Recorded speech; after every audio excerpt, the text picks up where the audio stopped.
नमस्कार मंडळी. तर आज आपण बनवणार आहोत कोळंबी भात. तर त्यासाठी लागणारे साहित्य आहे.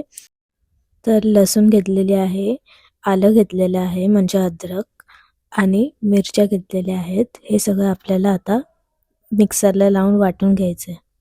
आणि कोथिंबीर घेतलेली आहे, स्वच्छ धुतलेली, छान बारीक कापून घेतलेली आहे. आणि हे फोडणीसाठी घेतलेलं आहे. कांदा, कढीपत्ता आणि टोमॅटो बारीक कापून घ्यायचे आपल्याला.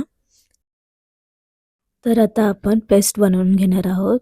तर हे सगळं साहित्य आपल्याला मिक्सरमध्ये टाकून बारीक वाटायचं आहे. पाणी पण आपण ह्याच्यामध्ये ॲड करणार आहोत, पण पाणी जास्त ॲड नाही करायचं आहे, थोडंसंच करायचं आहे. तर आपण हे सगळं छान मिक्सरला लावून घेऊया. बघू शकता तुम्ही. आपण ह्याच्यामध्ये थोडंसं पाणी टाकणार आहोत आणि मिक्सरला लावून तयार आहे. आधी मी कोळंबी घेतलेली आहे, बारीक कोळंबी घेतलेली आहे इथे. आणि त्याच्यामध्ये आपल्याला हे सगळं पेस्ट टाकायचे आहे. त्यानंतर आपण हळद टाकणार आहोत. त्यानंतर धना पावडर इथे टाकलेली आहे मी. त्यानंतर चवीनुसार आपल्याला मीठ टाकायचं आहे आणि चांगलं मिक्स करून घ्यायचं आहे. त्यानंतर आपल्याला लिंबू टाकायचं आहे, ऑप्शनल आहे. जर तुम्हाला आवडत असेल तर तुम्ही टाकू शकता, लिंबू नसेल तर तुम्ही दही पण टाकू शकता. आणि हे छान आपल्याला मिक्स करून ॲटलिस्ट 15 ते 30 मिनटं आपल्याला बाजूला ठेवून द्यायचं आहे. इकडे मी तांदूळ घेतलेले आहेत, स्वच्छ धुतलेले आहेत. या ग्लासाने मी माप घेतलेलं आहे, 1 ग्लास तांदूळ. कुठले पण तांदूळ वापरू शकता तुम्ही. याला मस्तपैकी छान स्वच्छ एकदम धुवून घ्यायचं आपल्याला.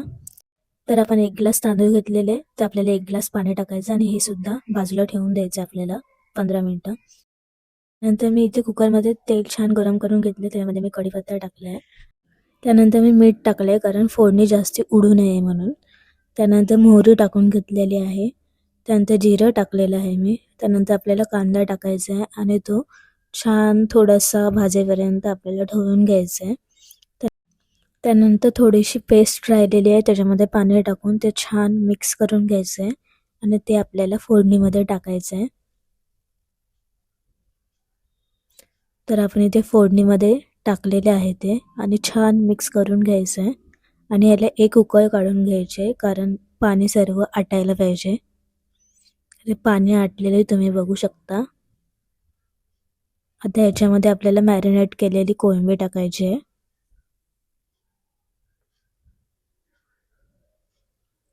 त्यानंतर जो मसाला राहिलेला आहे त्याच्यामध्ये पाणी टाकून आपल्याला ते सुद्धा टाकायचं, काहीच वेस्ट करायचं नाही आहे.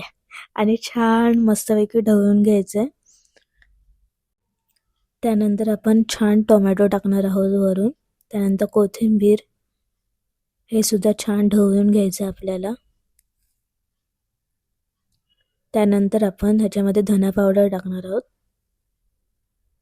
त्यानंतर गरम मसाला आणि हळद आपण मॅरिनेशनमध्ये टाकलेली, त्यामुळे थोडीशी हळद टाकायची.